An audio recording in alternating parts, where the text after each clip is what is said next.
తత్పర తుజ్యాని జేధ్యాని అక్షయత్వాంచే సజని లక్ష్మీ వాసకరీ దినరజని రక్షసి సంకటవారుని. ప్రభు సాయినాథ, ఏ ఇంట నిన్ను నిత్యం పూజింతురో ఆ ఇంట లక్ష్మీదేవి నివాసముండుటనుటలో సందేహం లేదు అని సాయి భక్తులు బాబాను స్తుతిస్తారు. తన భక్తులు సమస్యలలో ఉంటే సప్త సముద్రాలు దాటైనా సంరక్షిస్తానని సాయిబాబా చెప్పేవారట. అందుకే భక్తులు సాయినామ స్మరణతో తరిస్తారు. బాబా వారిపై గల అపార భక్తికి నిదర్శనంగా మందిరాన్ని నిర్మిస్తారు. వాస్తవానికి బాబాయే భక్తులచే నిర్మింపచేస్తారని చెప్తారు. అదే కోవలో నిర్మించబడిన ఒక ఆలయాన్ని నేటి భక్తి సమాచారంలో దర్శిద్దాం.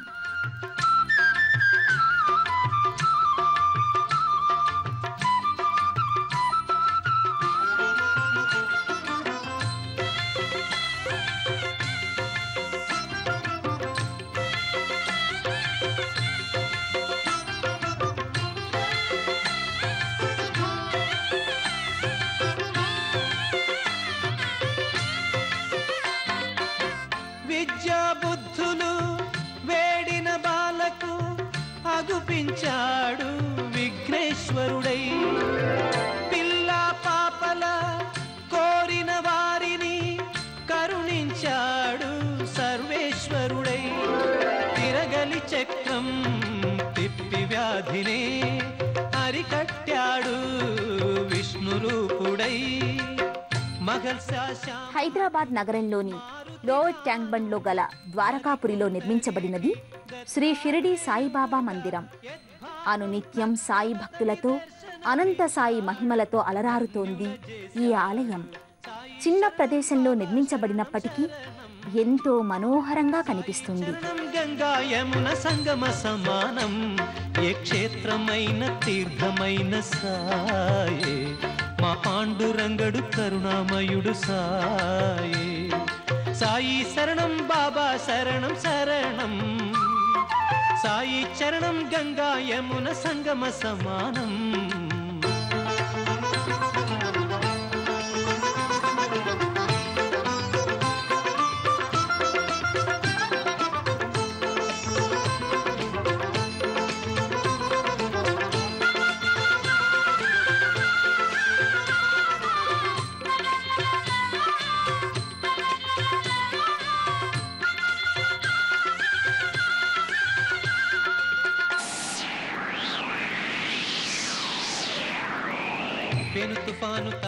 సాయి భక్తులు శ్రీ అంజయ్య గారికి ఒకనాడు బాబావారు స్వప్నంలో సాక్షాత్కరించి నా మందిరాన్ని నిర్మించు అని ఆదేశించారట.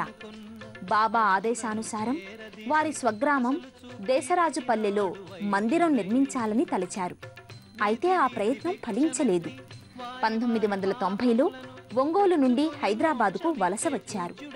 లోవర్ ట్యాంక్ బండ్ వద్ద బాబా మందిరాన్ని నిర్మించాలనుకున్నారు. శుభ సూచకంగా ఈ ప్రదేశంలో వినాయక విగ్రహం బయలుపడింది. విఘ్నేశ్వరుడి ఆశీస్సులతో ఆలయ నిర్మాణానికి శ్రీకారం చుట్టారు. ఒక బాబా భక్తుడు విగ్రహాన్ని సమర్పించారు. అయితే అనుకోకుండా ఆలయ నిర్మాణ తేదీ, జైపూర్ నుండి విగ్రహం తీసుకువచ్చిన వాహనం సంఖ్య మొదలగునవి 9తో కూడుకున్నవైనవి. సాయిబాబాకు ప్రియమైన సంఖ్య 9. 1998 ఏప్రిల్ 22న సాయితత్వ ప్రచారకులు శ్రీ అమ్ముల సాంబశివరావు గారు ఆలయాన్ని ప్రారంభించారు. 23న భగవాన్ శ్రీ విశ్వాంజీ మహారాజ్ గారిచే విగ్రహ ప్రతిష్టాపన జరిగింది.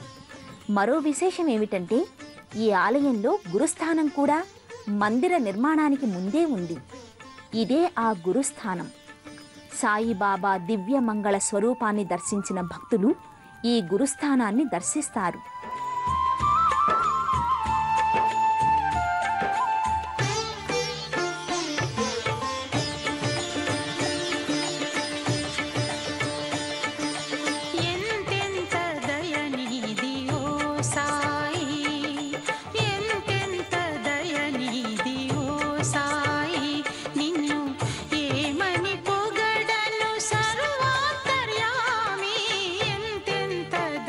నీ దియో